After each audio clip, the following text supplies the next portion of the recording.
Hey guys, how's it going?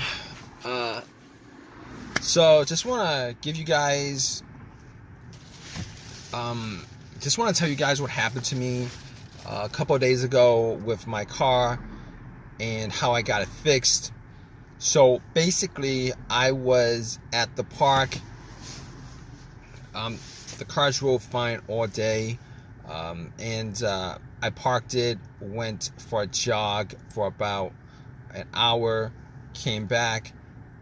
Already all set to go back home, and then when I try to start it, it would crank, but it wouldn't start. So it crank up each and every time I would try to turn the car on. It would crank, but it wouldn't start. So basically, um, I thought I thought it might have been the battery that was causing it, but I remember I changed the battery up about 6 months ago. Got the battery from Walmart. It was one of these value brand batteries. And you know what? I assumed that it was the battery. I was hoping it was the battery because that was one of the cheaper fixes. But regardless, I was kind of on the fence about it because the crank was very strong. Normally, it was a weak battery or a bad battery or a dead battery. That would be a kind of like a slow crank, a low crank, a slow crank, or it wouldn't start off.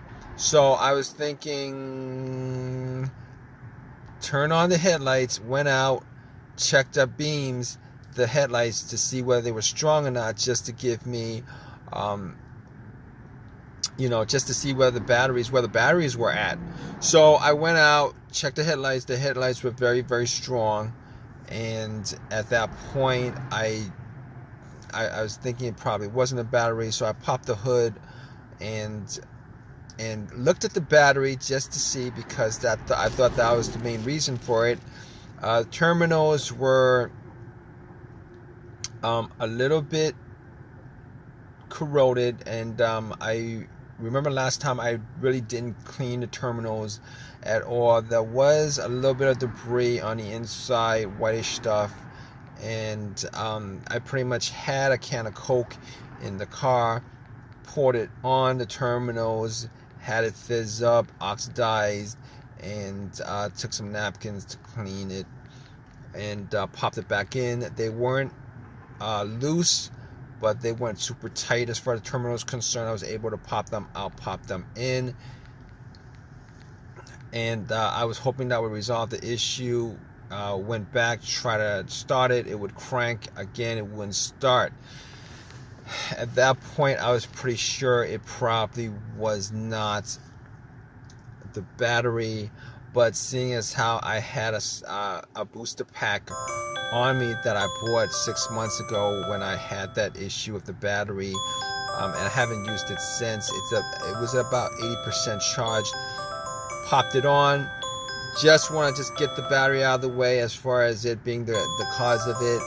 I was hoping it would crank. It was hoping it would turn over. It did the same thing. It cranked. It wouldn't turn over. So at that point, I ruled out the battery being the cause of it. While I had the hood up, I was looking at the negative connection, which is the ground, which is the main ground wire.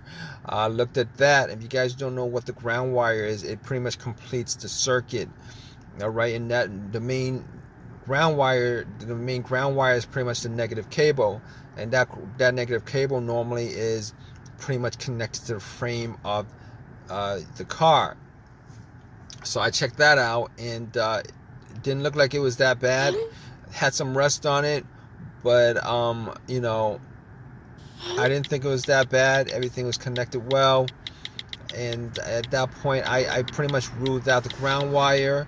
I ruled out the battery. I ruled out the alternator, seeing as how I didn't think it was the alternator to begin with, because normally it was a bad alternator. The car would have died out on the road while the engine was on. but that wasn't the case. But regardless, when I had the battery pack on, if it was the alternator, the car would start up and then it would die out immediately when I took the power pack off. But that's I'm going way off on that right now. I didn't think it was the alternator. Normally the alternator would not be causing some situation like this unless the battery was very, very low, and then you'd have a slow crank and all that stuff. But rule out the alternator. All right. So basically, after that, I'm like, okay, it could be a bunch of other things. It's possible that it could be a bunch of other things.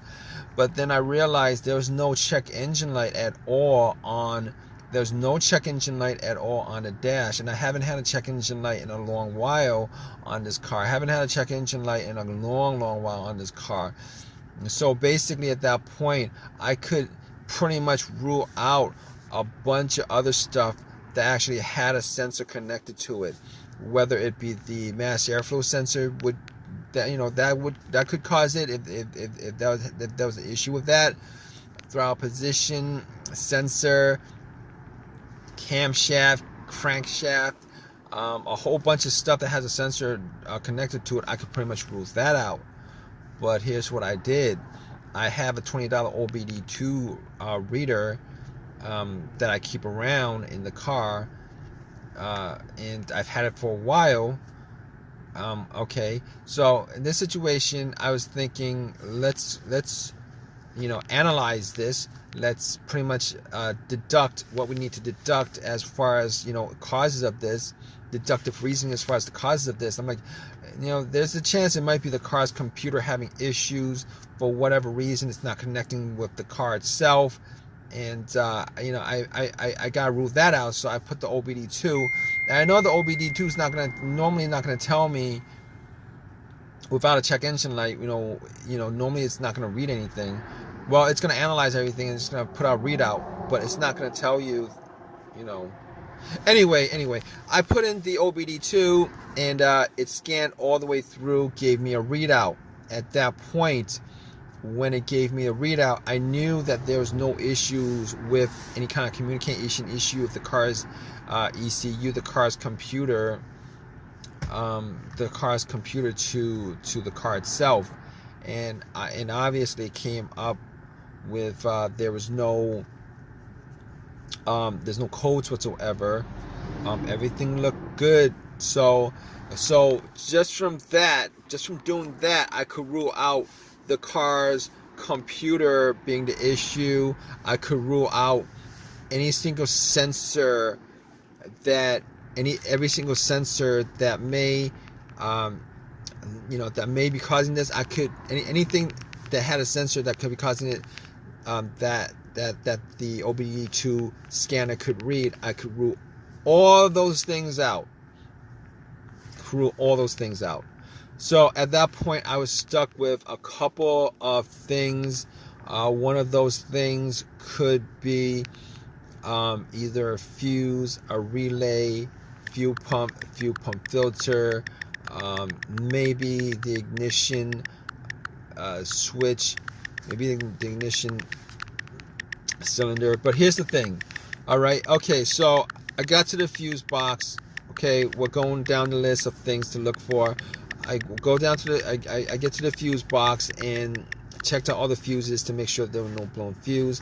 I did not have a fuse tester on me, so I tried to smell to see whether there was any kind of smell, any kind of burnt fuse, burnt smell, whatever.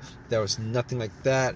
So I could kind of rule all that out. Not that I mean, there's possible that there's a blown fuse and I wasn't able to spot it, but normally you would use a fuse tester for that. So basically, we're left with relays, and the fuel pump as major failures that could be causing this issue. So I was looking, before I even went there, I forgot to say that another test I did was. Originally, I thought it might be maybe a fuel pump issue or something like that. So what I did was I sat in my car, had the car all the way off, and what I was trying to do was I was trying to trying to hear the fuel pump going off, the fuel pump priming. All right, so normally the best way to do that is if you had another person right next to where the fuel cap is. You take the fuel cap off where you put gas in, and you would listen while somebody turns the car to the on position. Now, I didn't have, it was just me, so I sat in my car with everything off, turn it to the on position, try to hear, listen for some kind of whizzing sound, motorized whizzing sound, and see if I could pick anything up. I wasn't able to pick anything up either way, whether there was a sound or not. So at that point, couldn't figure out exactly whether it was the fuel pump that was the issue. So obviously got to the relays, and you know, didn't notice anything different with the relays. So I actually, you know, just to test out the relay to see whether the relay might have had issues or something like that, I actually swapped another relay for that relay. I swapped it, you know. So when I swapped it, got back in the car, turned on, boom. When you know it, it actually cranked. It turned over. So at that point, I could, you know, rule out everything else, because that was the issue that was keeping the car from turning over. At that point, I knew it was the relay. All right, if it didn't turn over, it might have been something else, probably the fuel pump or whatever. Could be, you know, probably the fuel pump. But anyway, just to tell you how I fixed it, you know, went to AutoZone, got another relay, swapped it out, and haven't had an issue, haven't had a crank no start issue since. It turns over just fine. And you know, ever since that happened a couple of days ago, car's been driving fine. It's been turning over fine. It's been cranking over fine. Had no issues with it.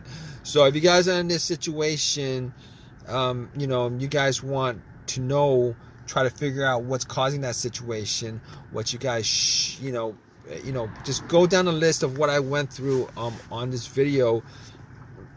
As far as just eliminating stuff that could be causing it, there's a good chance that, you know, your problem could be caused by one of those, you know, one of those things. But in any case, hope you guys enjoyed this video. If you guys have any comments, please leave a comment in the comment section. Please subscribe. Please give me a thumbs up. I really appreciate it. Hope this has helped you guys out. All right, guys, take care.